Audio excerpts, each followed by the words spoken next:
So welcome back after the break. And now welcome to the stage Fatemeh Shirazi from Anoma.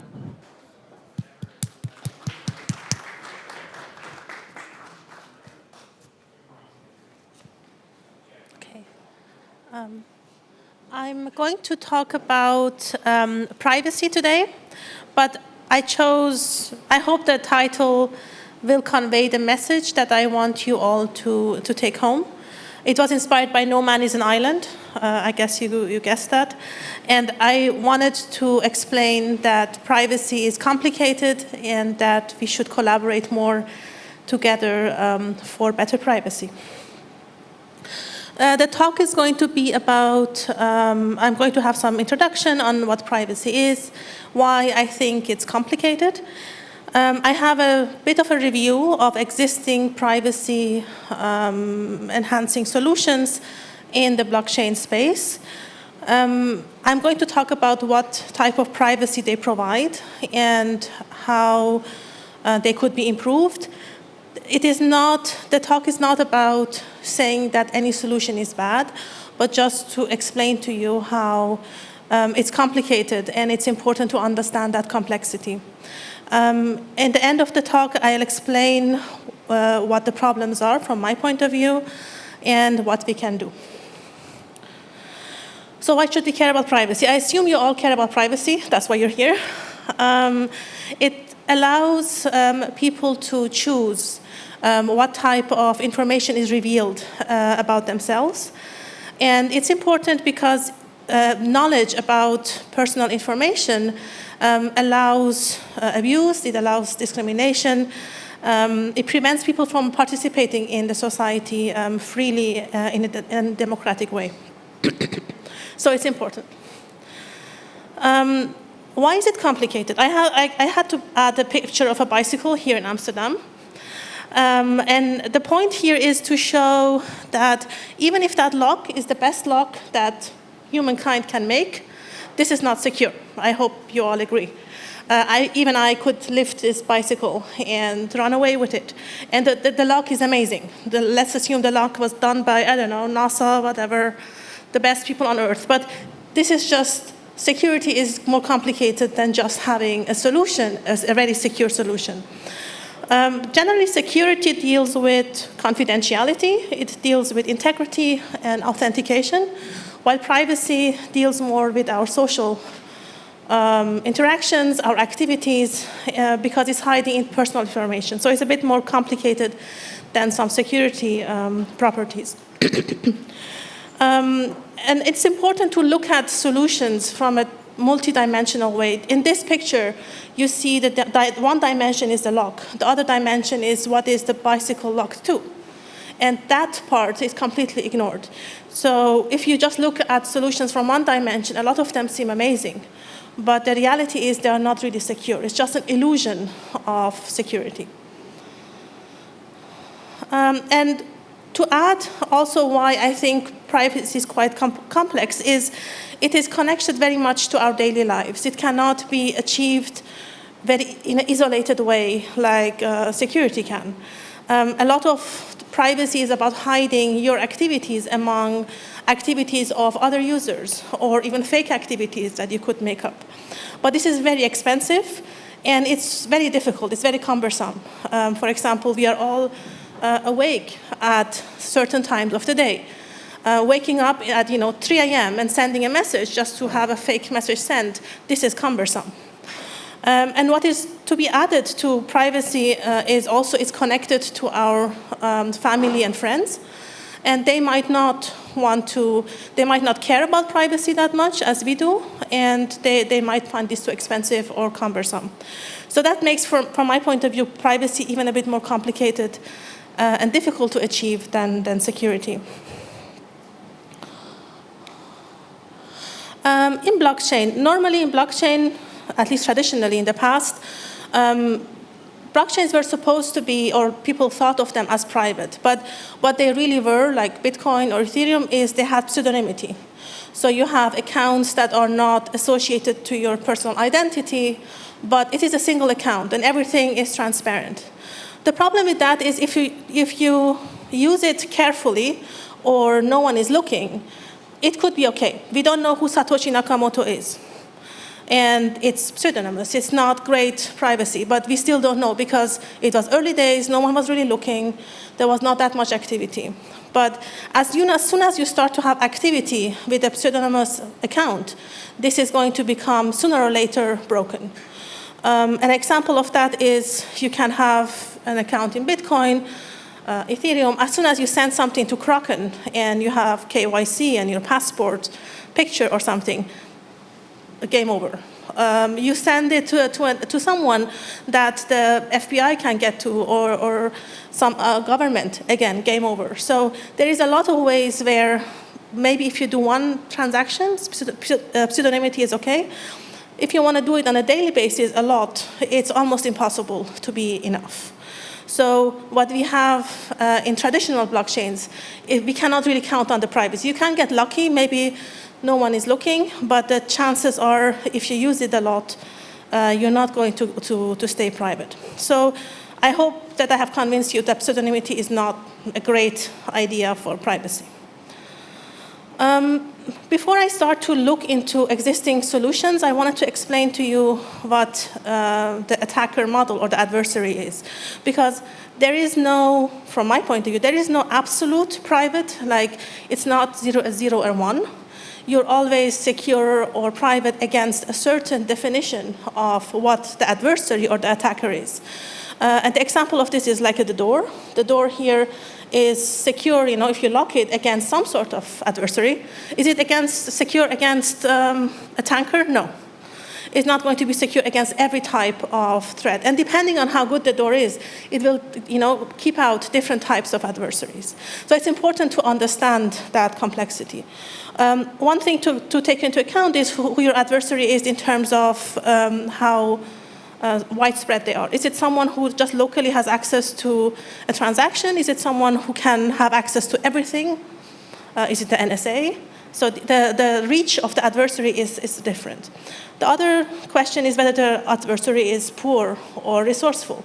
How much are they willing to spend? How much money are they going to spend to attack you, or how much money are they going to spend to analyze information to find you? And something that is very relevant here in blockchain is memory. This is often not talked about in security and privacy circles, but I think it's very relevant for blockchain because a lot of the privacy solutions here are about short-term memory and long-term memory. People consider things that are not on the blockchain to be private, but the reality is you're just not having it there for someone who has a very short-term memory. So someone who cannot remember what happened yesterday, of course, if it's not on the blockchain, then fine. But if someone can remember anything that has happened, then just the fact that it's not on the blockchain is not going to be enough. So whether your privacy definition is not being on the blockchain or not, or your privacy definition is never being anywhere on the internet, that's a different, is a distinction. And the last one is being a passive adversary or active. So you see there's a lot of nuances in what the threat model is. So let's go to the first solution that I found. I have never used many of these. And I want to emphasize that this is not critique on any single solution, but rather really showing to you the complexity. So mixers. The idea of a mixer is that you, instead of sending a transaction directly from a sender to a receiver, you're sending it a bit around. You send it to fake accounts that you created, and they're sending these transactions around until it goes to the receiver. And hopefully, no one knows that all of these fake accounts in between were your own. They will think that these were other people, and it will somehow disconnect the direct connection between the sender and the receiver of a transaction. It is private for a very, very weak adversary. So your adversary has to be really, really weak for you to consider this pretty private, because maybe one time you can do this, but if you do it a couple of times, with chain analysis, this is not so difficult to break. But it's one solution. Another solution are off-chain transactions. The idea is that you have some sort of settlement on the main chain, all the microtransactions happen off-chain on a different network. So here I have examples like Lightning Network. On Bitcoin, you can have a settlement between two users. They lock 200 worth of Bitcoin, then they go off Bitcoin. They do a lot of transactions back and forth, which is not recorded on Bitcoin. And in the end, they come back and settle the rest, what is left over. So what you achieve here is that on the blockchain, on the Bitcoin blockchain, there is really not much information about all of the activities between these two people. But that's really what it is. You're not really private against a strong adversary. You're private against the adversary that only can see Bitcoin, and that's it. Like their computer only sees what happens on Bitcoin. And here I wrote in the problems that a local adversary that sees what is happening between these two sender and receiver can easily find out the connection between the sender and the receiver. And another point is, and I didn't bring this up in the previous slide, but is timing correlation. And this is quite big in the privacy community. You identify people based on timing. It's metadata. There's a famous quote from a guy in NSA who was saying, we kill people based on metadata. We don't need to know. Just the fact on when someone is sending what. If you do it long enough, you can identify, based on who is awake when you have activity, you can identify who is having a relationship with someone else. So timing correlation in this case is still possible. Another solution is Monero, which is a very elegant solution. The idea is instead of having one signature that is identifying the identity of the sender, you have group signatures. So you have 8 people who sign something. So each one of these 8 people could be the signer. The signature does not identify which one of the 8 people has signed. This is okay if you do it once, and if the composition of these 8 people also makes sense. But I can give you an example. Maybe there's 8 people, 7 of them are from Vietnam, and 1 of them is from Switzerland. The receiver is also from Switzerland. It's not so difficult to guess that probably the guy who sent from the one Swiss person in the 8 people is the one that signed the transaction. So is it a bad solution? No. But is it perfect? The group size is too small. Depending on the diversity of the signers, depending on how often this has been used, this can reveal information. The other point about this, different than the Lightning Network, the off-chain transactions, here the whole history is on the blockchain, on the Monero blockchain. So you can look really into this, look at the signers of each one of these group signatures, and at some point it should be possible to identify some people. They do also, in Monero also you do not hide any timing signatures. So again, based on activities, based on when you're awake, when the receiver is awake, there is a lot of conclusions that one can make. The next solution is imblewimble that has been deployed in Grin, Beam, and Litecoin recently also. The idea with imblewimble is that you aggregate transactions. It's very similar like going to a restaurant, and when you pay, you put all of your money together and then pay the waiter at once. The waiter doesn't know which money came from who.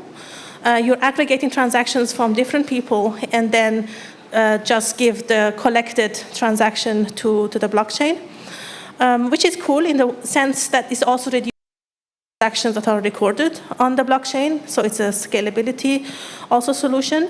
The problem that imblewimble has, though, is that collecting these transactions, so collecting these bills, has to be done in a way that the waiter is not seeing them. If the waiter sees who is putting money on the pile, then really you're not achieving much. And the same is with imblewimble. The network layer where these transactions are collected has to be designed well.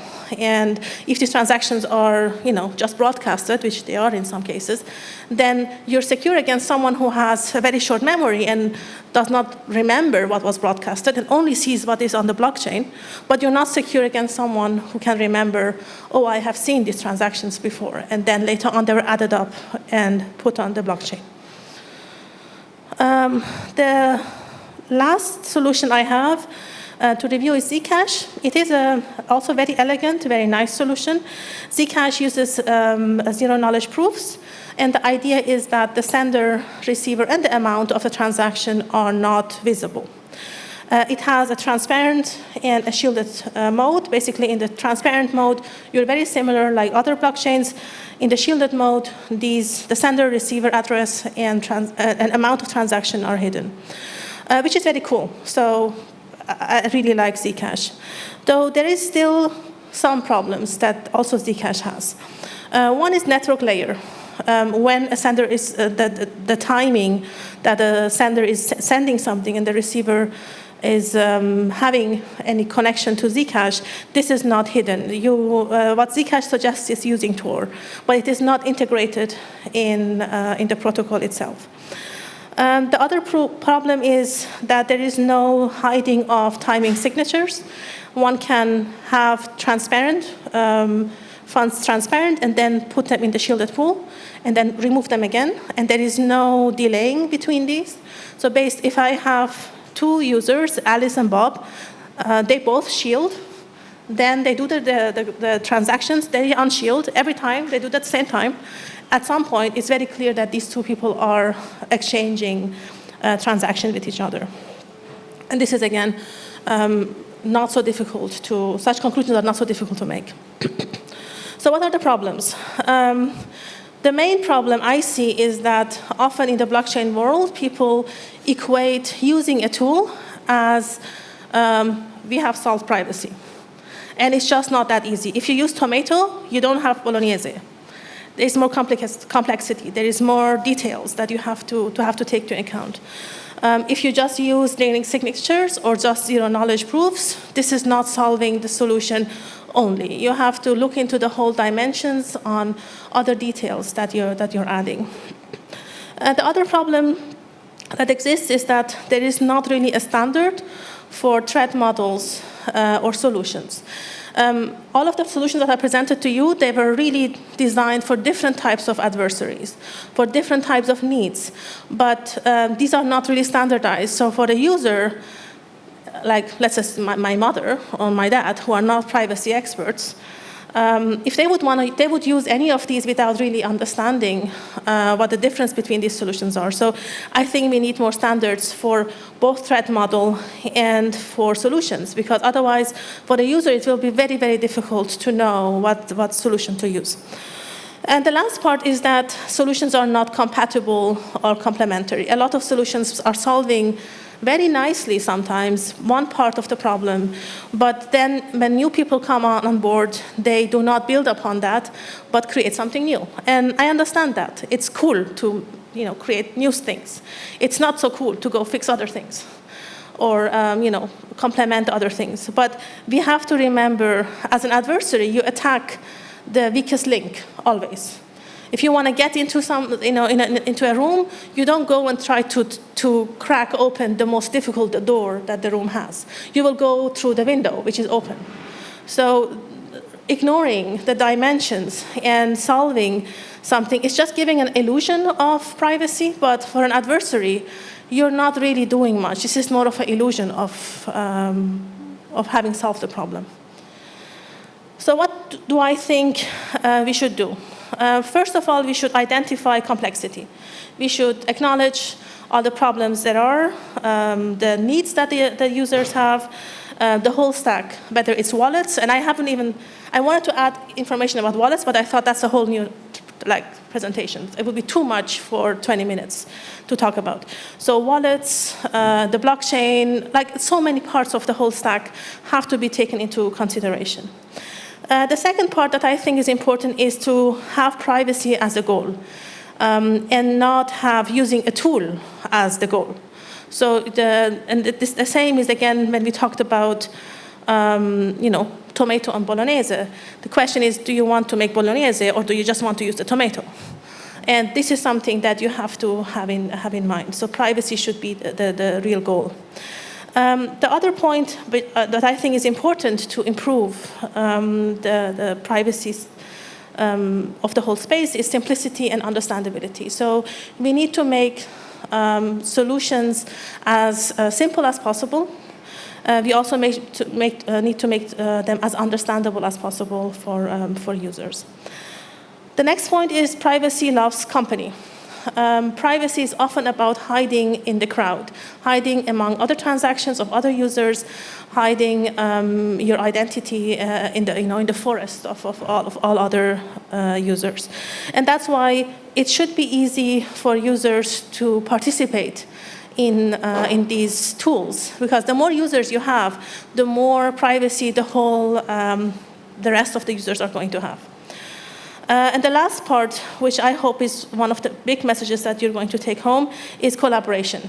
I would really, really, really wish for more collaboration between blockchain, projects in general, but definitely privacy, blockchain projects that care about privacy. It's important to have compatibility with each other, to work on standards, to improve things.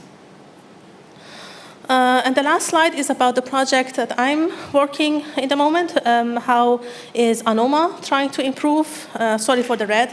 I hope it's not too much of a contrast. Compared to, so what is Anoma trying to do? We are trying to work on we are working on a multi-attitude pool.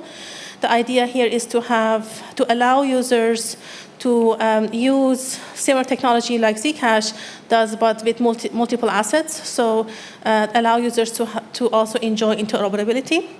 The next point that we are working on is design of incentives that also take into account privacy. So normally incentive design focuses very much on economics, on incentivization in terms of security, but for us, privacy is a big factor there too. We are working also on end-to-end privacy, and this is looking into privacy for the whole stack. And this is something that also came up in a presentation before. We are using the IBC standard and are working on private bridges, and mainly to allow users from different types of chains like Penumbra, Namada, Anoma, and Ethereum all to be in the anonymity set, which basically makes the forest bigger and makes the crowd bigger and hides users more. So that's it. I hope that you all take home that we should collaborate more and we should get into the complexity of privacy. Thank you. Thank you very much. Before we release you from this stage, do you have any questions? Was everything too difficult or too easy? Yes. Could you maybe highlight some of the end-to-end privacy things that you're doing? The privacy? Yeah, within the end-to-end layer, like networking and mempool and stuff like that. I did not hear. You mentioned that you're also addressing privacy end-to-end? End-to-end, Yes. yes. So what we are looking into is integrating, looking into the network layer privacy and integrating it in our technology. We are also looking at privacy at wallets, which is basically where the users are interfacing the most with the blockchain. And something that we are also looking into is delays, which is the timing signature that I was talking about. So yeah, we're trying to really look into, starting from the user, on the blockchain, anything on the way, where are places where information can be leaked. Thanks.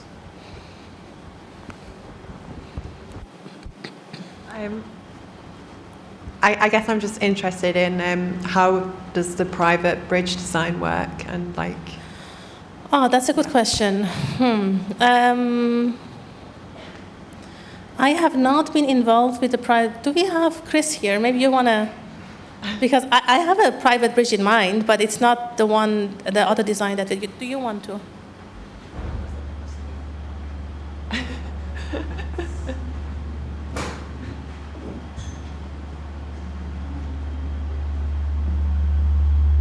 Yeah, I can give a quick answer here. So The tricky part in private bridges in the IBC context is balancing these competing goals of providing fault isolation, which IBC has in ICS 20, by metering supply transferred across the bridge. So it's like basically one blockchain has an account on the other blockchain, and you can stop the other blockchain from sending back more assets or other kinds of state transitions that you didn't originally send to it or didn't originally authorize it to do. But as soon, if you have, say, Zcash-style sampling circuits on multiple chains and just do zero-knowledge proofs for your IBC cross-chain transactions, that's fine, except that now you no longer have a way to meter supplies. You don't have this fault isolation. So in order to preserve this fault isolation, we need some kind of encrypted computation that allows us to keep this counter, say, of how much supply of a particular asset has gone from chain A to chain B, while not revealing it, because if we revealed it each transaction, that would, of course, break privacy. So we're specifically looking into a solution that uses basically limited additive homomorphic encryption. So when you perform a cross-chain shielded transfer, you can add to this encrypted counter and test this encrypted counter when you perform a transfer in the other direction. Never goes negative, meaning that more assets are never sent back than you originally sent, but without revealing anything about the value of this counter or the value of individual transactions. So it's mostly a cryptography problem to try and get these two constraints that we want to satisfy. Thank you.